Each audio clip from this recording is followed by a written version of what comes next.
It's a new year, it's a new game, new intro.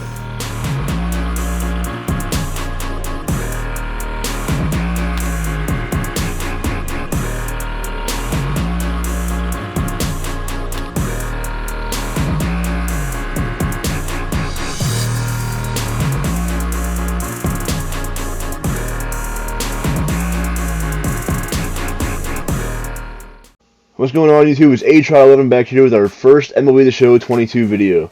I've been gone a while now, but we're back with big hopes for this game. If you like tips, tricks, and gameplay, all things MLB The Show, this is the place for you. We're going to lead off this year with one of the biggest tips I have, is how to get collections done in MLB The Show 22, no money spent. If you guys don't know, besides a few packs on launch night, I play this game every year, no money spent, and then get collections done as the year goes by. So if you're looking to get your collections done as soon as possible without unloading the bank account, I have 5 tips for you.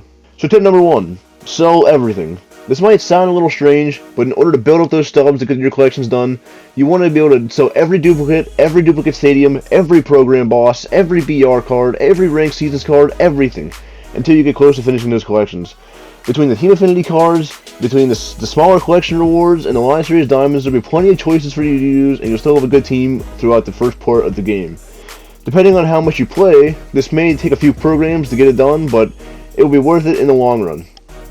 The first few program bosses aren't really used as the teams get better and the game goes on, so you want to take advantage of these things as the prices are still high. So you're going to go after these cards as soon as possible and sell them off for as much as you can. Every stub counts in the long run. Tip number 2 is to go for the biggest players and the biggest teams right from the get-go, and bank up your resources and make that happen. Going for the smaller teams like the Pirates, it's enticing, it takes less effort, it takes less stubs. It's appealing, but that's not how you want to do it first. It's a whole lot harder to get those bigger collections because you need more stubs and more time. And when you go for guys like Mike Trout, it will be a high cost. It will be a high cost for most of the year, so getting him out of the way is very important. Just keep saving those stubs until you have enough of the most expensive diamonds, because you won't have to worry about them later in the year, and they will fit your team the best since they have the best overall attributes of all the Live Series players. Once you knock out the bigger teams like the Dodgers, look at the market, go after who you want to have based on your price, and don't just go after those certain diamonds just because you can afford them. Go for the guys that you need to get. Once you knock out the bigger teams like the Dodgers, you'll get better rewards also. So look at the marketplace, find out who you want to go for just based on the price, and don't go after guys just because you can afford them. Next up on the list is flipping the market. A lot of people talk about flipping the market, but what's the best way to do it? You want to aim for players that are cheap because it's easier for other players to acquire. Earlier in the year, everyone needs all the cards, so look for players that are gold and below that you can quickly flip. You can buy a bunch of them, make a good profit, put in several orders on those players, and then sell those at night because that's when the game is most active. Most of the time, they'll sell off while you're asleep, and you'll make a bunch of bankroll every single day. Sometimes it's a tedious process, but I promise you, if you work hard enough at it every day, you'll make a ton of stubs. And once you have that down, we can start focusing on the online programs. You don't necessarily need to be the best player in the world for this. You just gotta grind out the BR program, grind out the events, grind out the World Series program, and you don't need to be good, you just gotta get enough wins.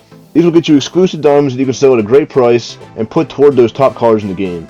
The same thing applies with the program bosses. Flawless rewards and World Series rewards on launch night, they die out really quick because with attributes, they're not as strong as some guys will get later in the year. So you want to be able to sell these guys while they're still usable with a good price, and then you can use those stubs to put toward your collections.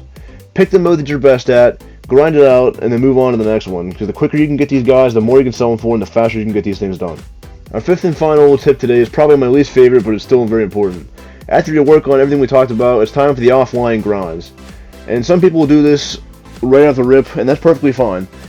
But you want to be able to get these conquest maps done, the showdowns done, the program missions done, because those will give you stubs, XP, they'll give you packs. You can use all those free stubs to put towards your collections.